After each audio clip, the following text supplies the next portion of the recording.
Assalamualaikum warahmatullahi wabarakatuh. Alhamdulillah wassalatu wassalamu ala rasulillah. Hayyakumullah wa bayyakum wa saddadanillah wa iyyakum al khairi wal huda mahayyina wa as'aluhu bimannihi wa karamihi ay yaj'alani wa iyyakum min ahli al-ilmi wal qur'ani tadabbura wa fikha innahu ala kulli syai'in qadir wa bil ijabati jadir.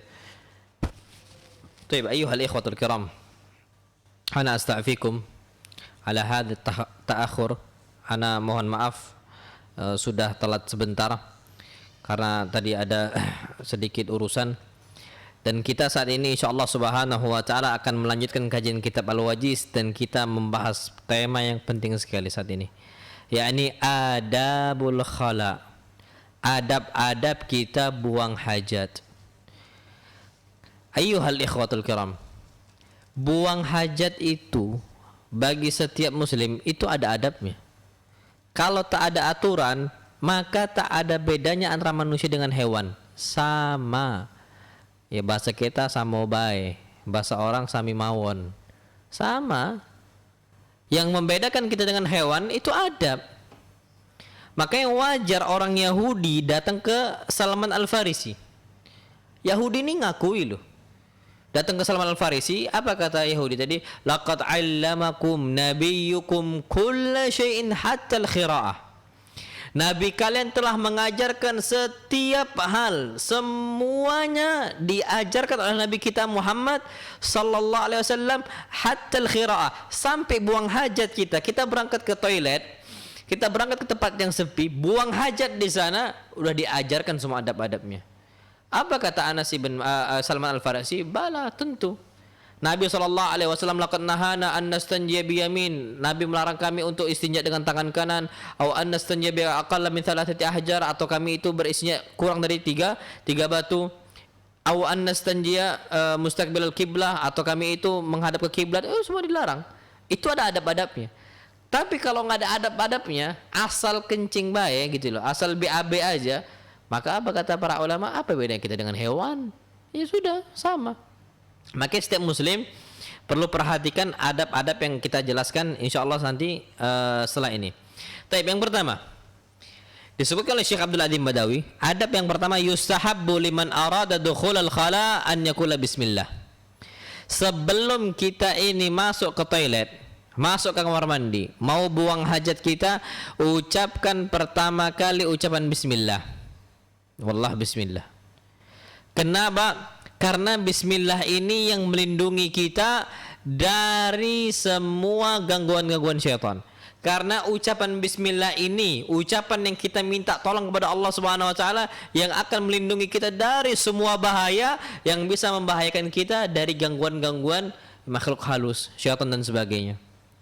Apa hadis Nabi kita Muhammad sallallahu alaihi wasallam? Disebutkan di sini Nabi SAW ketika beliau itu masuk ke dalam kamar mandi, beliau mengatakan sitru ma baina a'yunil jinni wa aurati bani adam idza dakhala ahaduhumul khala an yaqula bismillah.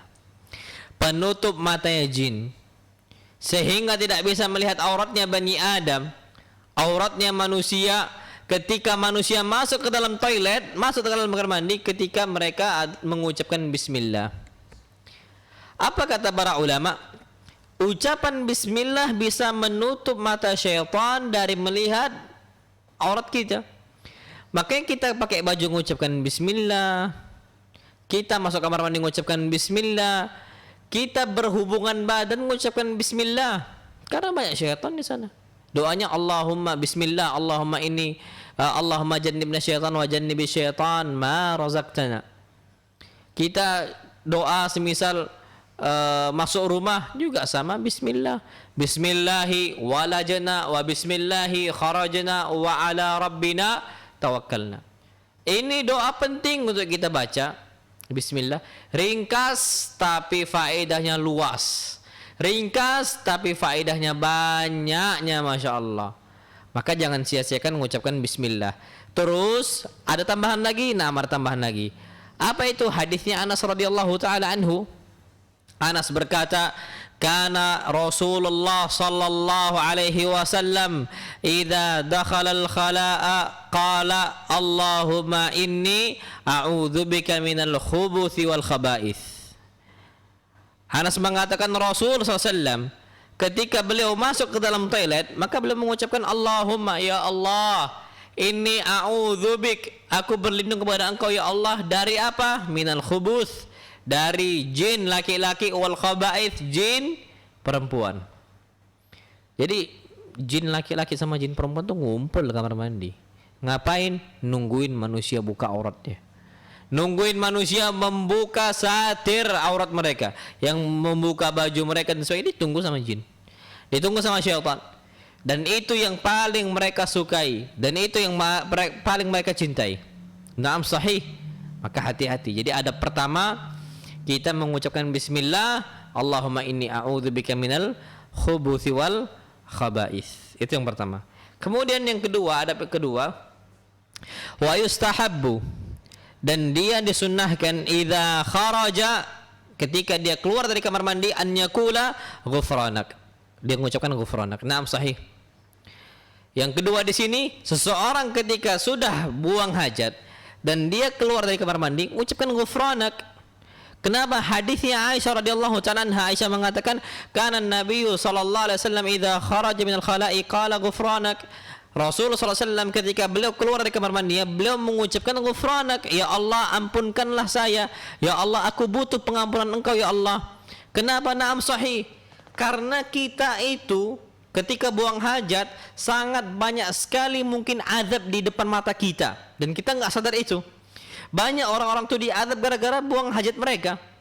Sampai Nabi kita Muhammad SAW bersabda, tanazzahu minal baul, bersihkanlah diri kalian setelah kencing. Kenapa? Fa inna ammata adzabil qabr minal baul, karena hampir rata-rata azab yang Allah berikan untuk para penghuni kubur semuanya sebabnya adalah al-baul, air kencing. Maka apa ayuhal ikhwatul kiram, ketika kita keluar dari kamar mandi, takutnya masih ada yang nempel di air kencing kita, air kencing kita di celana kita atau di jubah kita semisal, maka bersihkan. Dan ini kata para ulama, sampai masya Allah Nabi kita Muhammad sallallahu alaihi wasallam diceritakan oleh Ibn Abbas, marran Nabiyyu sallallahu alaihi wasallam bi qabrain, Nabi SAW melewati dua kuburan. Apa kata Nabi kita Muhammad SAW? Innahuma la yu'adzabani wa ma yu'adzabani fi kabir. Ini dua penghuni kubur nih diadab sama Allah SWT. Wa ma yu'adzabani fi kabir, dan duanya ini tidaklah diadab karena hal yang berat, karena hal yang sulit, karena hal yang susah, bukan. Tapi mereka berdua diadab apa? Karena satu hal yang ringan. Apa kata Nabi kita Muhammad tentang salah satunya? Wa ammal akhar fa kana la yastatiru minal baul. Yang salah satu orangnya, maka dia ini enggak membersihkan diri dia setelah dia ini kencing. Maka dari itu ayuhal ikhwatul kiram, perhatikanlah dengan sebaik-baik mungkin. Kalau kita ini keluar dari kamar mandi, jangan lupa ucapkan ghufranak, karena kita butuh dari dengan ampunan Allah Subhanahu wa taala. Na'am, wallahu alam bissawab. Baik. Kemudian adab yang ketiga, dan ini adab yang penting, wa yustahabbu an yuqaddima rijlahul yusra fid dukhul wal yumna fil khuruj. Kita disunahkan untuk mendahulukan kaki kiri kita ketika masuk kamar mandi, dan kita dahulukan kaki kanan kita ketika keluar dari kamar mandi. Apa kata beliau? Wa dzalika likaunit tayamuni fi ma huwa syarif, karena yang kanan itu digunakan, difungsikan untuk satu hal yang mulia. Masuk masjid mulia, dahulukan yang kanan. Kalau yang jelek, wattayasur fima huwa ghairu syarif, kalau dahulukan yang kiri untuk satu hal yang tak mulia. Istinja kiri, sikat gigi kiri, masuk kamar mandi kiri. Nah, ini kiri. Waqad warada ma yadullu alaihi fil jumlah, dan ada beberapa dalil yang disebutkan tentang masalah itu secara umum, secara globalnya. Jadi yang kanan kita itu suatu hal yang mulia, ngasih orang makan, nulis, kalau kita bisa maka itu disunahkan yang kanan. Wallahu alam bissawab. Taib. Itu adab yang ketiga. Adab yang keempat disebutkan masyaallah, wa idza kana fil fadha, kalau dia buang hajat di tempat yang terbuka, ustuhibba lahul ib'ad hatta la yura, maka disunnahkan, disyariatkan bagi dia untuk menjauh dari mata manusia sampai enggak terlihat lagi. Mana dalilnya? Jabir radhiyallahu taala anhu mengatakan dalam hadis yang sahih, kharajna ma'a Rasulillah sallallahu alaihi wasallam fi safarin, kami pernah keluar bersama Nabi SAW dalam sebuah safar. Wa kana Rasulullah SAW la ya'til barraza hatta yataghayyab fala yura, maka Nabi SAW tidaklah beliau buang hajat hatta yataghayyab, sampai beliau itu menghilang dan enggak terlihat lagi. Dan ini sunnahnya. Sekarang kita masya Allah buang hajat tuh depan orang nggak malu loh. Sekarang kan itu ada toilet yang berdiri itu. Entah toilet apa namanya. Toilet yang khusus untuk kencing untuk laki-laki itu ada itu. Sebelahnya pun bisa nengok. Bisa dia nengok itu sebelahnya. Kayak iya deket-deketan. Nggak tertengok karena nggak lihat ke samping. Coba lihat ke samping. Jangan dicoba tapi. Maka apa? Nampak lah. Ketengok itu aurat. Nabi SAW nggak mau. Ini kata Jabir. Jabir ana ulangi, Jabir mengatakan kan kharajna ma'a Rasulillah SAW fi safar, kata Jabir. Dulu kami keluar bersama Nabi dalam sebuah safar. Fakana Rasulullah SAW la ya'til barraza hatta yataghayyab fala yura. Maka Nabi SAW ketika mau buang hajat maka beliau menjauh dulu, menghilang sampai nggak terlihat lagi. Nah, makanya kita ini nasallallahu salamatan wal afiyah harusnya memiliki rasa malu. Kalau tak ada rasa malu, lihatlah hewan-hewan di luar sana.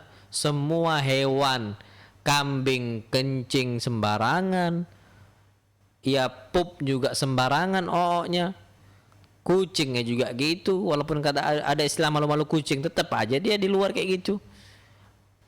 Semua hewan udah. Maka kita janganlah kayak hewan. Kita ini ada rasa malu. Contoh bapak kita Nabi Adam alaihis salam, ini pun sampai kencing di paret. Anak-anak tuh banyak kencing di paret. Nampak dia. Oh, tahu orang, oh kencing dia nih. Nah, jangan pula kita kayak gitu. Kita sallallahu alaihi wasallam sering kita melihat masya Allah lagi safar, tiba-tiba supir truk kencing di ban. Masih mending kalau kencingan di sebelah kiri sana, nggak nampak dia jalan. Ini samping sebelah kanan. Dan semua orang tahulah. Masa nggak tertengok? Nampak semua. Ini nggak bagus, nggak betul itu. Dalam Islam nggak dibenarkan. Makanya apa? Janganlah kita kencing di sembarang tempat. Lihatlah kondisi, ada nggak orang. Kalau nggak ada orang, barulah berdoa kepada Allah Subhanahu wa Ta'ala. Namullahu alam bissawab. Taib yang kelima disebutkan masya Allah, wa yustahabbu an la yarfa' thawbahu hatta yaduna minal ard. Usahakan dia itu tidak buka celananya sampai dia itu pastikan dia udah posisi hendak kencing. Apa hadisnya? Ibnu Umar radhiyallahu ta'ala mengatakan, annan nabiyya sallallahu alaihi wasallam kana idza arada al-haja la yarfa' thawbahu hatta yadunu min al-ard. Nabi sallallahu alaihi wasallam ketika hendak buang hajat maka beliau enggak ngangkat jubahnya, enggak buka jubahnya sampai beliau jongkok, pastikan. Jadi enggak angkat jubahnya dulu karena beliau kencing ini duduk. Nah, kalau kita juga sama.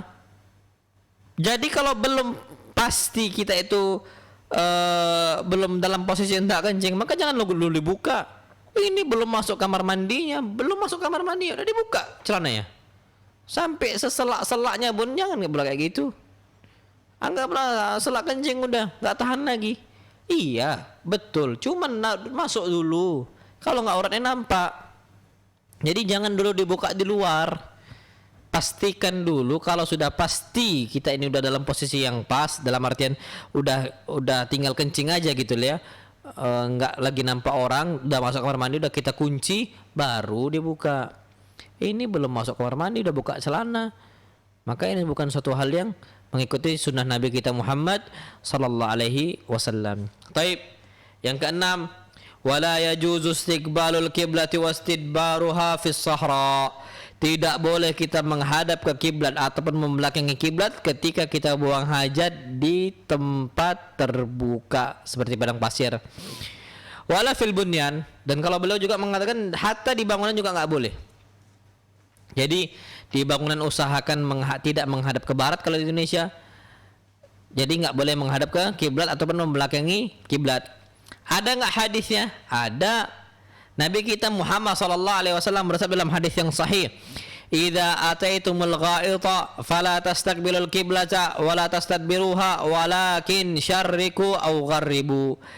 Jika kalian itu hendak mendatangi toilet, maka apa? Fala tastaqbilul qiblah, jangan menghadap ke kiblat, wala tastadbiruha, dan jangan membelakang kiblat, walakin akan tapi syarriku wa gharribu, menghadaplah ke timur dan menghadaplah ke barat.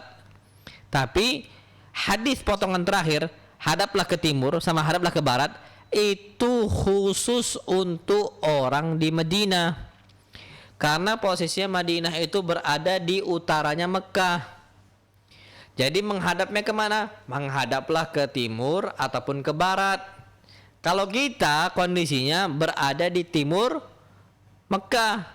Kalau kita di timur Mekah, jangan menghadap ke barat, jangan menghadap ke timur, nggak boleh. Tapi kemana? Utara ataupun selatan. Jadi kalau hadis ini ambil potongannya bukan yang di akhir, tapi yang di depan. Karena prakteknya untuk menghilangi tidak menghadap ke kiblat ataupun membelakangi kiblat untuk orang-orang Madinah adalah menghadap ke timur ataupun menghadap ke barat. Jadi seperti itu. Jadi nggak boleh kita menghadap ke barat. Sampai di bangunan. Qala Abu Ayyub mengatakan, faqadimna Syam, maka kami datang ke negara Syam. Fawajadna marahidha qad buniyat nahwal Ka'bah. Maka kami dapati bahwasanya di Syam sana toilet itu dibangun menghadap ke Ka'bah. Fananharifu anha wa nastaghfirullah azza wajal. Maka kami pun langsung menghindar dari toilet tadi, nggak jadi kencing, nggak jadi buang hajat, wa nastaghfirullah azza wajal, dan kami ini beristighfar kepada Allah Subhanahu wa taala. Karena Abu Ayyub di sini menganggap bahwasanya itu satu hal dosa dan jangan sampai kita kerjakan. Na'amullah alam bisawab. Kemudian juga yang perlu diperhatikan yang ketujuh sini adabnya, wa yuhramu at-takhalli fi tariqin nasi wa fi dhillihim.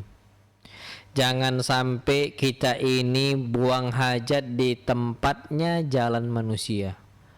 Orang lalu lalang lewat, kencing kita di situ, maka jangan. Wa fi dhillihim, sampai tempat berteduh mereka pun jangan. Kenapa? Nabi kita Muhammad sallallahu alaihi wasallam bersabda yang diriwayatkan dari Abu Hurairah, "Ittaqul la'inaini." Hati-hati kalian dari dua perbuatan yang dilaknat oleh Allah Subhanahu wa taala. Qalu ya Rasulullah, wa mal la'inan?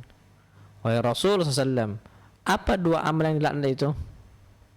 Apa kata Rasul kita sallallahu beliau mengatakan, alladzi yatakhalla fi tariqin nas aw fi dhillihim. Mereka adalah orang-orang yang buang hajat di jalannya manusia atau tempat teduhnya manusia.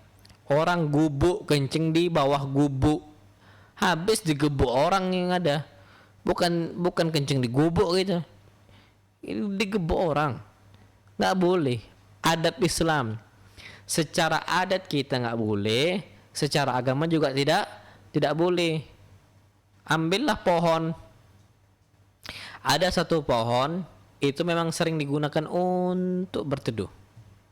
Tiba-tiba bawa pesing, ngamuklah satu kampung. Dibuat untuk kencing. Ya cuman orang pun akan ribut, orang pun akan marah. Maka apa kata Rasul, ittaqul la'inin, itu sebuah hal yang dilaknat oleh Allah Subhanahu wa taala. Alladzi yatakhalla fi tariqin nas aw fi dhillihim, yang mereka itu buang hajat di jalannya manusia atau tempat mereka berteduh. Orang asli untuk tidur, orang enak-enak nyantai, bawa pesing di sana. Kenapa dikencingi pula? Maka jangan kita pula kayak gitu. Hindarkan perbuatan-perbuatan yang bisa kita itu kena laknat Allah Subhanahu wa taala. Na'amullahu alam bisawab. Taib. Yang ke-8. Ini penting nih. Wa yukrahu an yabula fi bustahamihi. Dia dilarang untuk kencing di kamar mandinya. Nggak boleh kita kencing kamar mandi. Beda loh ya, kamar mandi dengan toilet itu beda. Kamar mandi itu yang nggak ada toiletnya. Toilet WC yang ada toiletnya. Nah, kalau seandainya kita kamar mandi kita kan biasanya tuh sekalian ada toilet tuh. Maka kencing di toiletnya. Jangan kencing di lubang samping semen itu yang di pojokan itu tempat pembuangan air mandi kita. Jangan kencing di situ. Jangan kencing di tempat mandi kita, tapi kencing di toilet. Nggak boleh kita kencing di tempat mandi kita atau di lubang itu. Nggak boleh. Kenapa? Bau kotor, bau pesing apa lagi. Orang kalau udah kencing di lantai tempat mandi pesing biasanya. Dan nggak bagus seperti itu. Hadis Nabi kita Muhammad SAW disebutkan, Masya Allah, dari Humaid al-Humairi. Humaid al-Humairi mengatakan, laki itu rajulan sahiban Nabi SAW. Aku jumpa dengan salah seorang yang menjadi sahabat Nabi SAW. Jadi pernah lihat Nabi, jumpa dengan Nabi kita Muhammad SAW. Dia ini beriman sama Nabi dan meninggal di atas apa? Imannya kepada Nabi kita Muhammad SAW.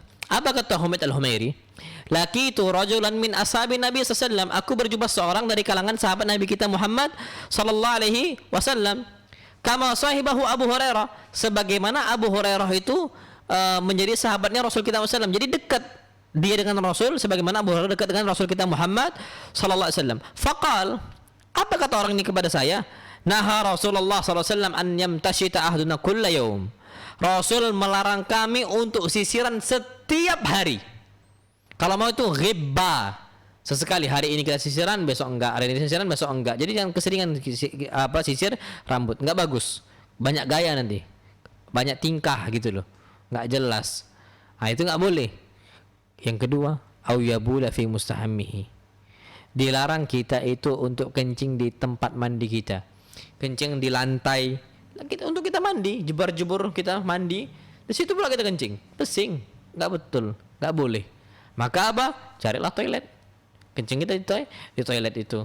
Dan itu kalau di toilet insya Allah nggak pesing. Kita sudah bersih. Makanya Nabi mengatakan au yabulla fi mughtasilihi. Maka Nabi juga melarang apa? Kita itu kencing di tempat mandi kita. Na'amullahu a'lam bissawab. Baik. Kemudian yang kesembilan disebutkan di sini adalah wa yuhramu al-baulu fil ma'ir rakid. Kita itu dilarang, diharamkan untuk kencing di air yang tergenang. Jangan kencing di air tergenang. Kenapa? Nabi kita Muhammad sallallahu alaihi wasallam bersabda dalam hadis yang sahih, annahu sallallahu alaihi wasallam. Ini kata Jabir. Jabir mengatakan, annan nabiyya sallallahu alaihi wasallam naha an yubala fil ma'ir rakid. Nabi sallallahu alaihi wasallam melarang kita untuk kencing di tempat air yang tergenang. Jadi kalau ada waduk yang tergenang airnya nggak banyak, jangan kencing pula di situ. Kenapa? Ada rawa yang nggak mengalir, jangan pula kita kencing di situ. Nggak boleh dalam Islam. Kenapa? Mengkotori, mencemari. Kalau kolam renang, tergantung ngalir nggak kolam renang itu. Kalau kolam renang yang ngalir, fadhol. Sekarang dengan ada teknologi bisa nyerap air, disedot dia dan dibersihkan, difilter lagi. Silahkan, nggak ada masalah sama sekali. Kalau ada filternya, bersih dia. Boleh. Jadi itu ngalir. Nah. Tapi yang masalah kalau nggak ngalir aja, kita pun jijik. Antum renang sama kawan-kawan, tiba-tiba, ya kok anget ini? Ah, sebelah lah yang kencing itu. Ah, saling tuding dah. Oh kamu yang ini kan? Ah, mana pula aku nih? Jadi saling tuding aja.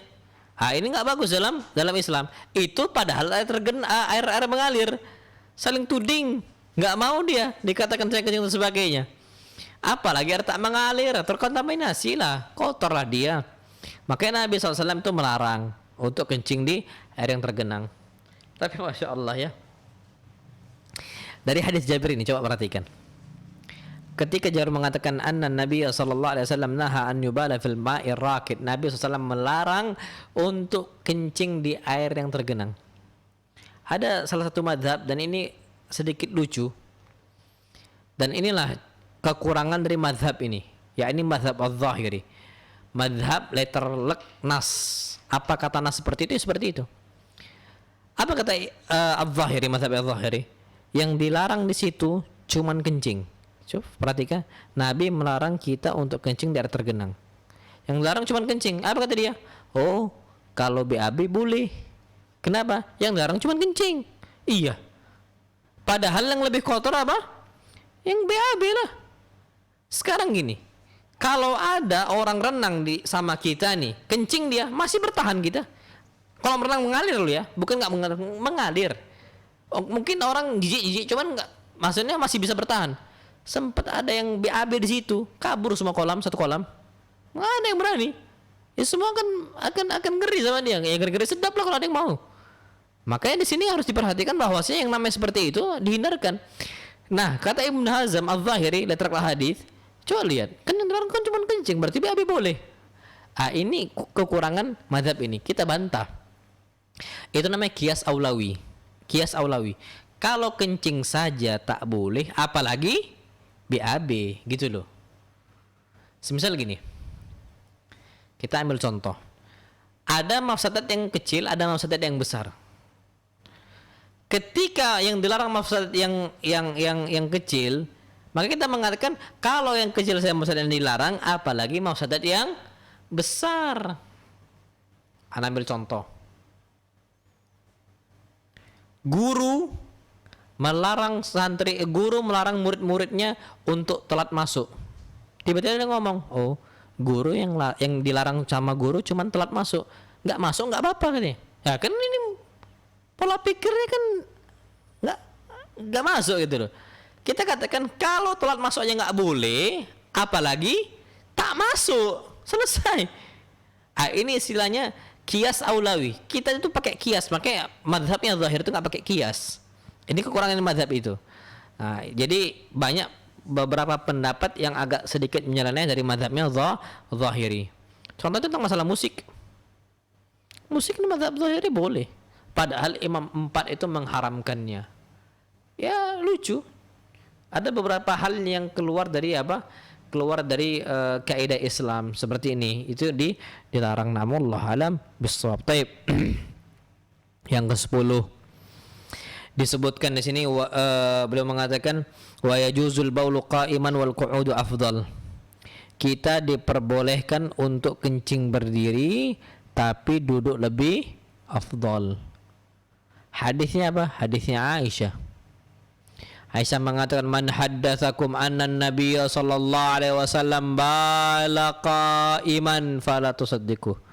Siapa saja dari kalian yang menyampaikan hadis bahwasanya Rasul kencing berdiri, jangan percayai. Ma bala illa qa'ida. Tidaklah Nabi SAW itu kencing kecuali beliau duduk. Ini kata Aisyah. Tapi Masya Allah Tabarakar Rahman, ternyata ada Hudzaifah yang melihat Nabi kita Muhammad SAW kencing dalam kondisi apa? Berdiri. Mana dalilnya? Hudzaifah mengatakan anna Nabiya sallallahu alaihi wasallam intaha ila subatati qaumin. Bahwasanya Nabi SAW itu pergi ke tempat pembuangan akhir sebuah kaum. Fabala qa'imah. Maka Nabi kencing dalam kondisi berdiri. Cuk. Hudzaifah sendiri melihat Nabi kencingnya apa? Berdiri. Fatanahait faqala udunu, maka aku menjauh dari Nabi. Maka apa kata Nabi? Udunu, mendekatlah. Fadanautu hatta kumtu inda akibai, sampai aku mendekat dan pundak aku di pundaknya Nabi kita Muhammad sallallahu alaihi wasallam. Fatawadda wa masa'ala khuffai, maka Nabi berwudu dan beliau mengusap khufnya. Berarti boleh kencing berdiri? Boleh. Tapi yang afdal tetap apa? Duduk. Ini kata Nabi, kata para ulama, na'amullah alam bisawab. Jadi enggak mungkinlah Hudzaifah berdusta.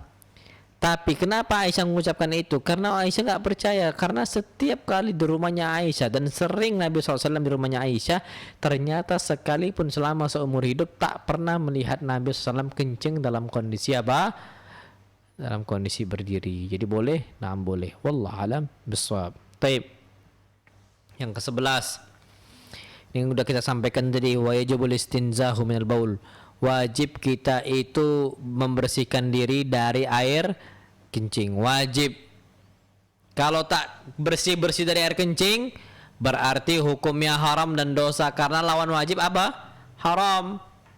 Hadisnya dari Ibn Abbas radhiyallahu anhuma, anna an-nabiy sallallahu alaihi wasallam marra bi qabrain, bahwasanya Nabi kita Muhammad sallallahu alaihi wasallam melewati dua kuburan. Faqala innahuma la yu'adzaban. Nabi mengatakan ini dua kuburan disiksa sama Allah, lagi disiksa saat ini. Wa ma yu'adzabani fi kabir, dan duanya enggaklah disiksa karena hal yang berat dan hal yang menyulitkan, bukan. Makanya tadi kita sampaikan wa ammal akhar fakana yamshi fakana la yastanzi minal baul. Adapun salah satunya maka dia itu tidak membersihkan diri ketika apa? Buang hajat ketika kencing. Wallahu alam bissawab. Baik. Yang ke-12. Wala yamsiku dzakarahu bi yaminihi wa huwa yabul wala yastanji biha. Janganlah dia ini kencing dalam kondisi memegang zakar dengan tangan kanan. Dan juga enggak boleh istinja dengan tangan kanan. Jadi kalau kencing dengan tangan apa? Kiri. Kalau tak megang, ya tak apa, asal bisa aja dia kencing, enggak dipegang. Kalau bisa enggak apa? Kalau enggak bisa, ya peganglah. Dengan tangan apa? Tangan kiri. Jangan pula tangan kanan. Walaupun tak menyentuh najisnya, Kenapa? Ini suatu hal yang mulia yang kanan, yang kiri, nah. Allah ciptakan memang untuk hal seperti itu. Untuk satu hal yang kurang bagus gitu loh, yang kurang baik. Dan kita nggak boleh sinjak pakai tangan kanan. Ya untuk makan, habis sinjak pakai tangan kanan, makan. Ya Allah akbar. Maka hadis sampai kita salam jelas, idza bala ahadukum fala yamussa dzakarahu bi yaminihi. Kalau salah seorang kalian itu kencing, maka janganlah dia menyentuh zakarnya dengan tangan kanannya. Wala yastanji bi yaminihi, dan janganlah dia itu isinya dengan tangan kanannya. Nah, ikhwan, ketika ada seseorang keluar dari kamar mandi, enggak apa-apa salaman jabat tangan. Ada orang rasa jijik. Loh, jijik dari mana? Orang dia bersih kok tangannya, sebelum masuk bersih, setelah masuk lebih bersih harusnya, kan dia cuci. Toh juga dia nggak nyentuh kemaluan pakai tangan kiri, dan juga dia itu tidak istinja pakai tangan kiri, F1. Tidak istinja pakai tangan kanan dan tidak menyentuh kemaluan dengan tangan kanan. Pakai apa? Tangan kiri dia. Jadi tangan di kanan dia tuh bersih. Ada sebagian orang tuh nggak mau salaman ketika udah keluar dari kamar mandi, udah jumpa tuh nggak mau salaman. Ya mungkin karena adat. Padahal dia itu awal jumpa ya salam saja di tempat, misalkan bukan kamar mandi lagi, udah keluar kan, maka sah seperti itu. Wudu aja orang nggak banyak yang nggak mau salaman habis wudu. Entah kenapa. Padahal kan makin bersih harusnya, karena udah habis dibersihkan, harusnya lebih seperti itu. Makanya jangan sampai, kalau anak nggak ragu sih, kalau ada orang mau nyalamin anak ya salamin aja. Habis kamar mandi dia nambah habis kamar mandi. Kenapa? Ikhwan kok yakin anak. Kecuali orang awam tak mau nah. Orang awam tak jelas, keluar dia, bingung kita. Mungkin dia isinya pakai tangan kanan, kebiasaan dia dan sebagainya. Maka itu apa? Jangan, amallahu alam bissawab. Taib. Kemudian yang ke-13 di sini, wa yajuzul istinja'u bil ma'i awil bil ahjar. Boleh kita istinja pakai air ataupun pakai batu. Wal ma'u afdal. Tapi pakai air lebih afdal. Makanya Masya Allah, banyak kisah-kisah yang diceritakan ketika Piala Dunia kemarin di Qatar. Orang-orang barat itu senang dengan adat kebiasaan kaum muslimin. Hampir rata-rata semua setuju istinja lebih senang dengan air. Karena kebiasaan mereka itu pakai tisu. Naam, sahih. Padahal memang afdal itu pakai apa? Air. Tisu boleh. Tapi dalam Islam dibahas, di mereka nggak dibahas. Dalam Islam dibahas yang afdal itu adalah pakai kita apa? Pakai air. Kenapa Nabi kita Muhammad sallallahu alaihi wasallam bersabda, "Kana Rasulullah sallallahu alaihi wasallam yadkhulul khala." Nabi sallallahu alaihi wasallam masuk dalam toilet. Fa ahmilu ana wa ghulamun nahwi idawatan min ma'in wa anaza fa yastanji bil ma'. Maka aku dan pembantunya Nabi SAW yang umurnya seperti saya membawa sebuah wadah yang berisi air dan juga tongkat untuk menutupi aurat beliau sallallahu alaihi wasallam. Jadi dipasang tongkat, ditutup pakai kain untuk nutupin aurat Nabi kita Muhammad sallallahu alaihi wasallam. Fa yastanji bil ma. Maka Nabi sallallahu alaihi wasallam istinjanya pakai air, kecuali darurat. Boleh pakai batu. Boleh pakai daun. Tanpa darurat pun boleh. Cuman tetap yang lebih afdal kita pakai apa? Air. Jadi seperti itu. Na'amullah alam bisawab. Hadis yang lain, Aisyah radhiyallahu ta'ala anha mengatakan Rasul kita Muhammad sallallahu alaihi wasallam bersabda, "Idza dhahaba ahadukum ilal gha'id falyadhhab ma'ahu bi thalathati ahjar." kalau kalian berangkat menuju toilet kalian, maka hendaknya membawa 3 batu. Kita mau BAB, bawalah 3 batu. 3 batu itu bukan untuk nahan BAB. Ada orang, ya Allahu Akbar, ngambil batu untuk apa? Biar nggak saok kata dia, biar nggak salah BAB lagi kata dia. Bisa-bisanya. Itu khurafat namanya. Khurafat yang ada di negara kita. Apa hubungannya batu sama BAB? Mau 1000 batu pun dikantongi, kapan dia udah BAB lah dia. Cuman dia dialihkan sama batu tadi. Maka apa kata para ulama, usahakan kita ini buang hajat, bawalah 3 batu. Kita masuk kamar mandi, bawalah tisu.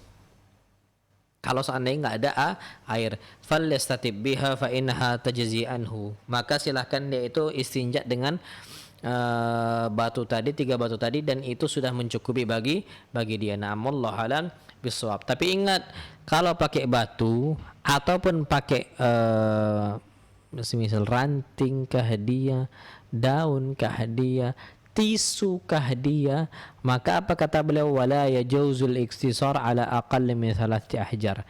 Kalau kita pakai selain air, jangan kita cukupkan di lebih sedikit dari 3 batu ataupun 3 tisu ataupun 3 daun dan seterusnya. Usahakan 3. Kenapa? Salman Al-Farisi mengatakan, datang orang Yahudi, qad 'allamakum nabiyyukum kulla syai'in hatta al-qira'ah. Nabi kalian telah mengajarkan untuk kalian segala sesuatu sampai buang hajat. Faqala ajal. Kata Salman Al-Farisi, tentu. Laqad nahana an nastaqbilal qiblata li gha'in aw baulin. Nabi melarang kami untuk menghadap ke kiblat, baik ketika buang BAB, buang air besar ataupun buang air kecil. Aw anna saja bil yamin, atau Nabi melarang kami untuk istinja dengan tangan kanan. Aw annastanjiya bi aqalla min 3 ahjar. Dan juga Nabi melarang kami untuk istinja menggunakan lebih sedikit dari 3 batu. Atau kami istinja dengan tulang ataupun kotoran hewan. Nggak boleh. Kenapa kotoran sama tulang itu nggak boleh? Karena kata Nabi SAW, fa innaha zadu ikhwanikum minal jin. Karena tulang dan kotoran hewan adalah bekal kawan kalian, saudara kalian dari bangsa jin. Itu nggak boleh. Yang ke-15, wala yajuzul istijmaru bil 'adham war-rawsani dia. Tidak boleh istijmar menggunakan tulang ataupun kotoran hewan. Jabir mengatakan, nahan Nabi SAW an yutamassah bi 'azmin aw bi ba'rin.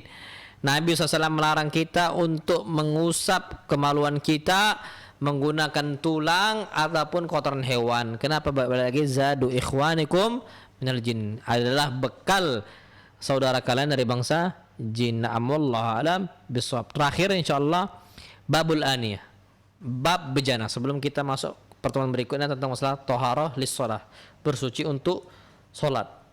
Perhatikan di sini. Apa kata beliau?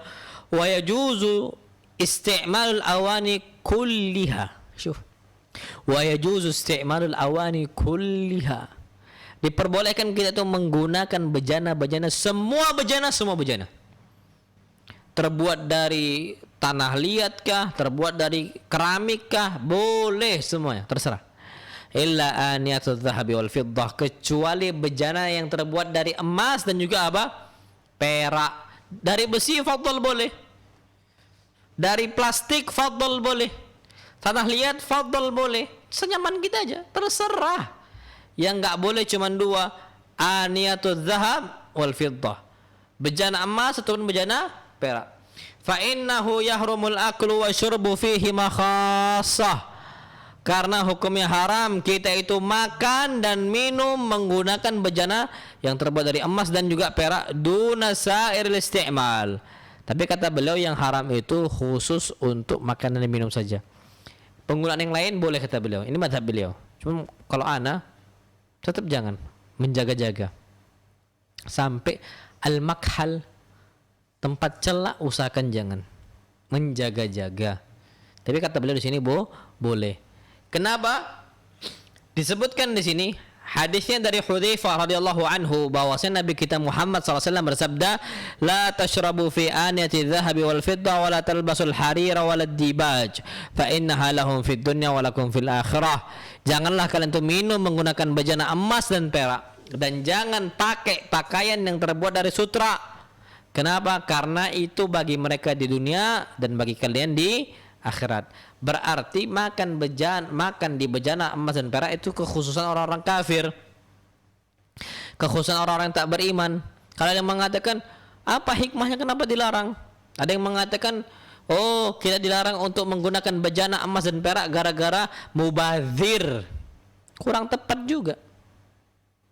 Bukan mubazir alasannya, bukan.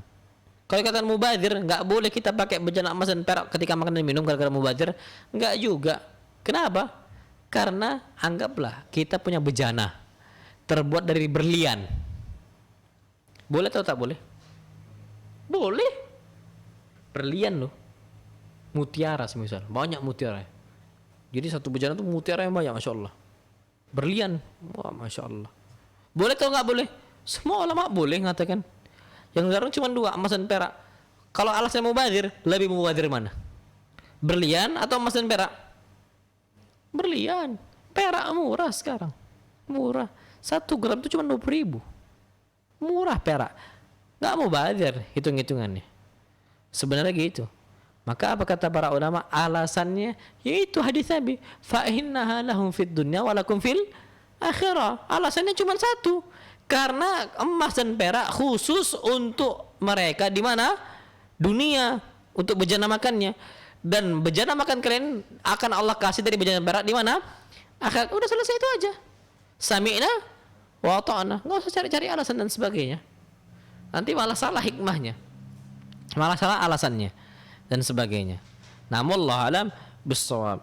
Sampai Nabi kita Muhammad SAW bersabda dalam hadis yang sahih, "Alladzi yashrabu fi ina'il fidda innama yujarjiru fi batnihi nar jahannam." Orang yang minum dari bejana perak, maka sama saja dia itu menjadikan neraka jahanam bergejolak di perut dan lambung dia.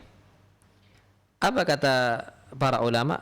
Syekh Al-Albani rahimahullah mengatakan bahwasanya kalau diminum saja dilarang dengan ancaman seperti itu, apalagi makan dari bejana perak, apalagi makan dari bejana perak, emas dan perak. Jadi seperti itu. Na'amullah alam bisawab. Jadi jangan sampai kita makan dan minum dari bejana yang terbuat dari emas ataupun perak. Wallahu alam bisawab. Nah, mungkin yang dapat Anda sampaikan materinya. Insyaallah pada pertemuan berikutnya kita akan membahas at-taharatul shalah, bersuci untuk salat, dan kita mulai dari wudu dan tata cara wudu yang benar. Wallahu alam. Fadhal. Baik Ustaz. Kini kita sedang masuk sesi tanya jawab dan kita sudah menerima beberapa pertanyaan melalui pesan singkat WhatsApp Ustaz. Pertanyaan pertama itu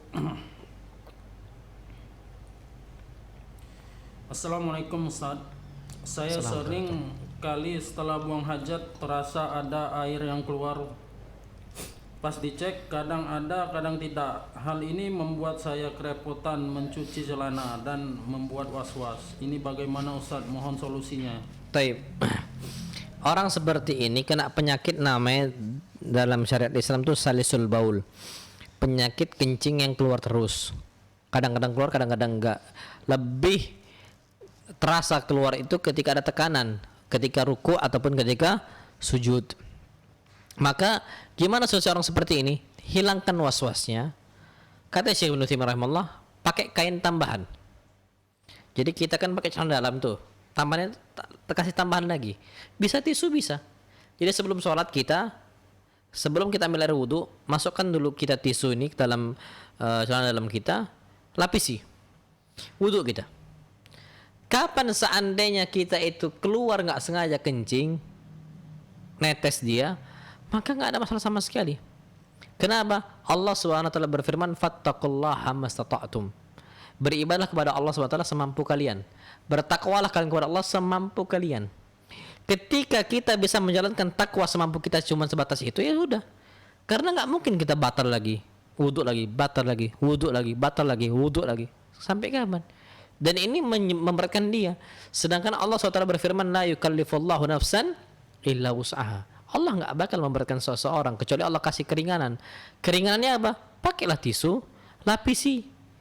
Nah, nanti ketika semisal zuhur, dia udah pakai pelapis nih dan sebagainya. Ketika hendak sholat asar, buang lapisan yang lama, pakai lapisan yang baru, tisu. Sekarang murah tisu. Ambillah 2 lembar, lipatkan. 2 lembar dilipatkan. Itu insya Allah sudah cukup. Karena orang kena salisul baul itu nggak banyak kencing yang keluar. Dia itu cuma beberapa tetes saja. Dan itu lebih selamat.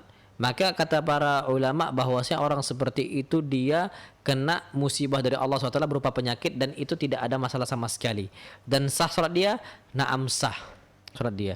Nah jadi nggak usah was-was. Akhirnya nggak sholat. Karena bahaya kalau orang kena was-was itu. Aduh nanti keluar, pasti cek lah nggak keluar. Jadi capek dia. Ada salah satu orang datang ke ana. Habis ana kajian itu malam-malam. Ustaz, ana kok kalau wudhu ini selalu merasa nggak sempurna. Nanti batal lagi wudhunya, ngulang lagi dari awal, wudhu lagi gitu lagi. Pas udah sempurna wudhunya mau sholat, pas sholat Allahu Akbar kok nggak ngeklik kadang-kadang. Susah kayaknya, batal lagi. Ana cuma nanya, antum dulu sebelum ngaji di sini di mana? Oh dulu di Banten. Loh, belajar apa tuh di sana? Ana udah ngarah ke sana itu. Ya ilmu-ilmu gitu yang puasa-puasa kayak gitu. Puasa mutih apa lupa nah waktu itu. Ya Allahu Akbar, berarti gangguan setan itu orang ngomong. Ana bilang, jangan ada timbul was-was. Kenapa gini? Al-Imam Abu Hanifah rahimahullah ketika itu kedatangan salah seorang muridnya. Dia mengatakan, ya Abu Hanifah, wahai Abu Hanifah, aku selalu berwudu dan aku merasa wuduku nggak sempurna. 3 kali diusap, 3 kali dibasuh, 3 kali dicuci gitu ya. Kayaknya nggak sempurna. Aku cuci berkali-kali sampai 5 dan bahkan lebih dari 5 kali. Apa kata Abu Hanifah? Abu Hanifah mengatakan yang namanya wudu itu 3 kali, 3 kali, 3 kali itu maksimal. Apa kata Nabi? Faman zada ala hadza faqad i'tada wa zalam. Orang yang lebih dari 3 kali mencuci anggota wudunya, maka dia telah melampau batas dan zalim. Mubadzir air. Telah melampau batas, enggak boleh zalim gitu. Maka apa kata Abu Hanifah ketika sampaikan, berarti habis ini jangan lagi kamu merasa seperti itu. Ternyata masih dia merasa kurang sempurna wudu dia. Datang lagi ke Abu Hanifah. Apa kata Abu Hanifah? Engkau enggak wajib wudu dan engkau enggak wajib sholat. Lah, kaget dia. Kenapa? Karena engkau ini orang gila dan enggak mukallaf. Syuh. Orang kena was-was kayak gitu, gila ujung-ujungnya. Banyak orang stres, makanya jangan belajar ilmu-ilmu yang enggak jelas. Itu datang dari syaitan. Akhirnya membuat kita tuh risau, membuat kita tuh ragu, membuat kita tuh gak enak. Bawaannya merasa enggak sempurna aja ibadah kita. Maka itu kita harus hindarkan. Maka orang kena penyakit salisul baul nggak usah pikirkan was-was syaitan. Pakailah kita tuh penghalang tisu, ambil ataupun kain. Kain sekarang serbet tuh ada serbet. Macam kain kan ada ya, yang warna biasanya tuh merah putih atau hitam putih, biru putih, nggak tahu itu kan agak tebal tuh. Lapiskan ketika kita hendak pakai apa? Celana dalam. Lapiskan. Keluar insyaallah aman. Nanti ganti lagi dengan yang baru, yang itu dicuci. Nah itu tidak ada masalah sama sekali. Jadi seperti itu akhirnya. Barakallahu fikum. Tanya Ustaz. Jadi kesimpulannya itu insya Allah dimaafkan Ustaz. Dimaafkan, nah. Ya, karena dia ada uzur Ustaz ya. Nah. Pertanyaan kedua Ustaz. Assalamualaikum Ustaz. Waalaikumsalam warahmatullahi wabarakatuh. Benarkah kita tidak boleh mengencingi lubang-lubang apabila kita sedang di luar, contohnya lubang tikus yang ada di tanah? Benarkah Ustaz? Naam, sahih. Kenapa? Karena kita itu menzalimi hewan. Satu, karena disebutkan hewan itu memiliki tempat tinggal. Sampai disebutkan ketika Nabi Sulaiman melewati tempat sarang semut. Apa kata Panglima Semut ketika itu? Ayyuhan namlu dukhulu masakinakum. Wahai kalian para semut-semut, masuk ke rumah kalian. Jadi mereka berlindung dalam rumah itu. Nabi Sulaiman tahu. Karena Nabi Sulaiman bisa mendengar ucapan apa? Hewan, faham. Udkhulu masakinakum, kata semut-semutnya. Nah, ketika itu rumah mereka, tempat tinggal mereka, jangan kita zalimi. Kenapa? Zalim kita sama hewan. Sedangkan jangankan zalim tanpa manfaat. Ada manfaatnya. Kita nyembelih hewan. Asal-asalan nyembelih nggak boleh. Padahal ada manfaatnya. Apalagi cuma ngencingin, nggak ada manfaatnya sama sekali. Kita nyembelih bisa kita makan, halal. Ibadah nyembelih. Tapi ketika kita ada faedahnya pun, ketika kita menzalimi itu nggak boleh, nggak berlaku dalam Islam. Makanya kata Nabi kita Muhammad SAW dalam hadis yang sahih, "Idza qataltum fa ahsinul qitlah wa idza dzabhtum fa ahsinudz dzibhah." Kalau kalian membunuh, maka bunuhlah dengan cara yang bagus.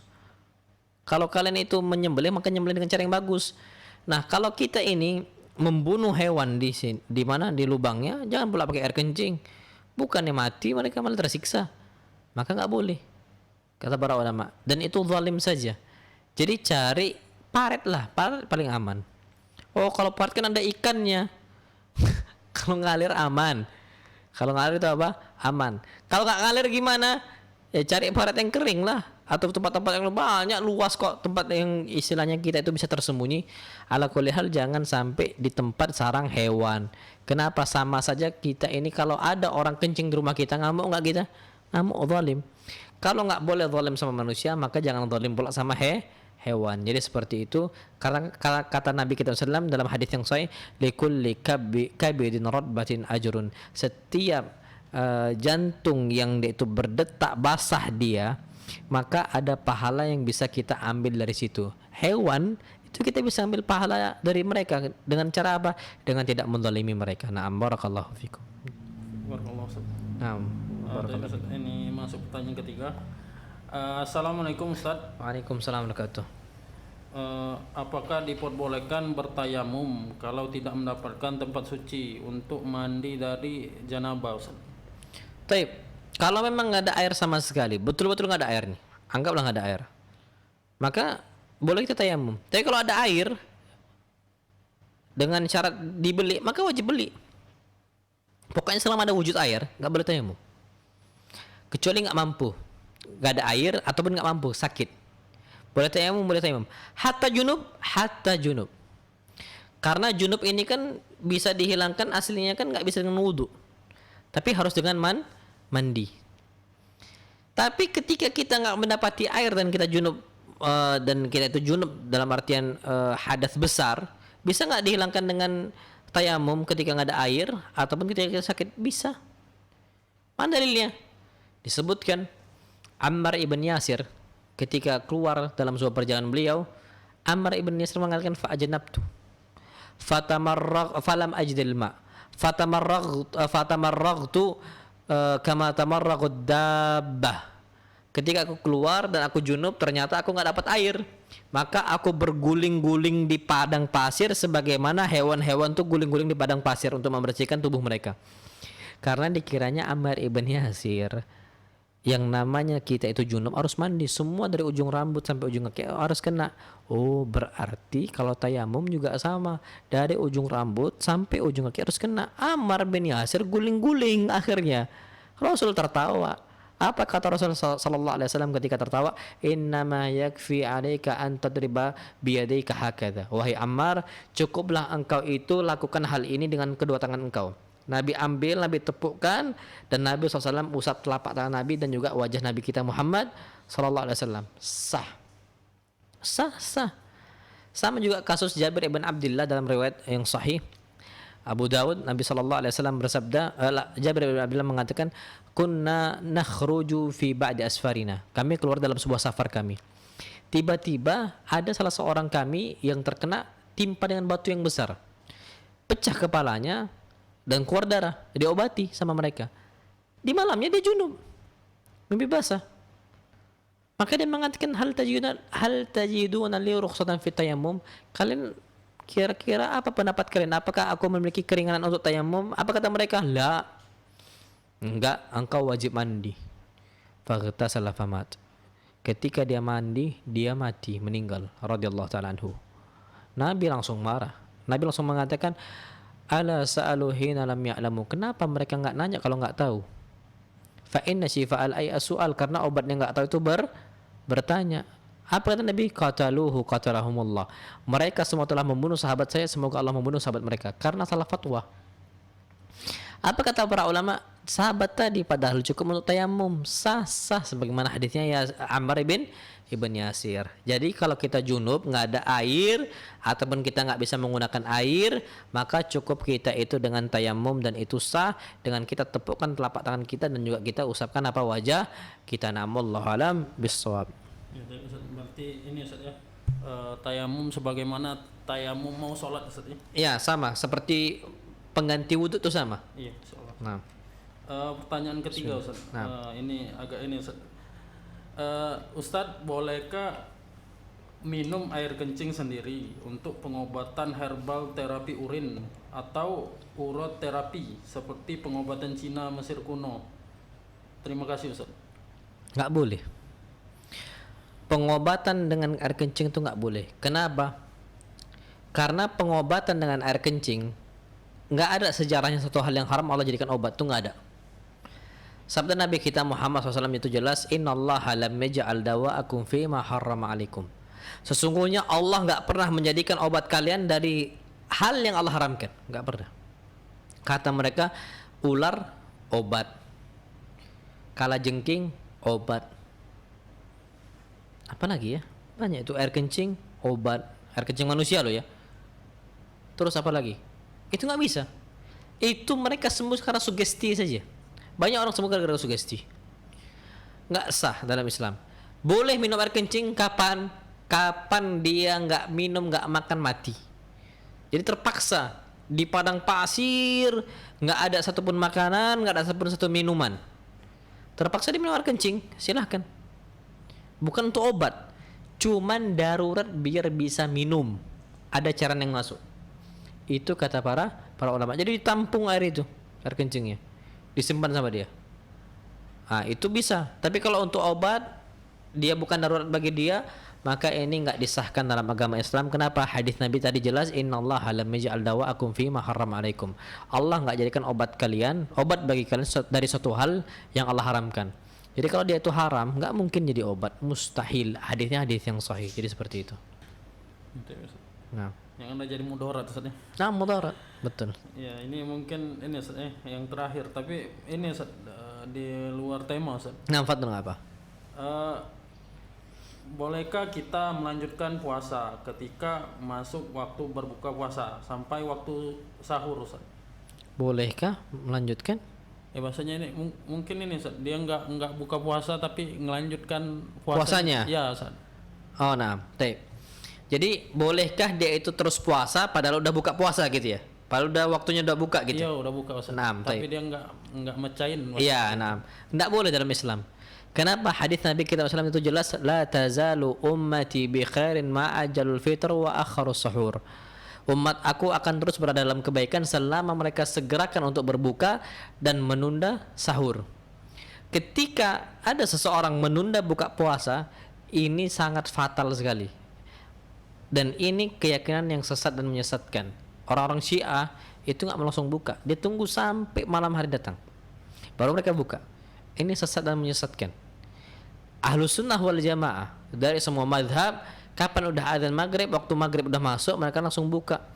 Makanya ada kasus Nabi kita Muhammad SAW dengan para sahabatnya ketika safar, tiba-tiba udah masuk waktu sholat, udah adzan. Nabi SAW mengatakan, ya fulan, kum ijdah lana. Wahai fulan, tegak engkau, hidangkan makanan ini untuk kami. Akhirnya kata sahabat itu, nanti dulu ya Rasulullah. Kum ijdah lana, sekarang hidangkan untuk kami. Dihidangkan, akhirnya baru makan. Nabi sampai marah ketika ada sahabat yang menunda untuk berbuka puasa. Makanya syariat Islam akan terus kita berada dalam kebaikan selama kita menyegerakan buka puasa dan enggak menunda. Jadi seperti itu. Na'amullah alam bissawab. Ya, alhamdulillah Ustaz. Mungkin ada ini kesimpulan yang bisa disampaikan Ustaz. Taib, kesimpulannya jadi kita ini usahakan untuk mengamalkan semua adab-adab yang udah Ana sampaikan tadi. Kalau enggak wallahi bahaya. Udah Ana sampaikan bahwasanya banyak sekali orang diadab sebabnya cuman gara-gara air kencing dan BAB. Dan Ana sampaikan kalau enggak pakai adab kita ketika kita buang hajat, maka apa bedanya kita dengan hewan. Jadi itu yang dapat Anda sampaikan. Wassalamualaikum warahmatullahi wabarakatuh. Subhanakallahumma wa bihamdika asyhadu an la ilaha illa anta astaghfiruka wa atubu ilaik. Assalamualaikum warahmatullahi wabarakatuh. Anda kembalikan ke moderator. Barakallahu fikum.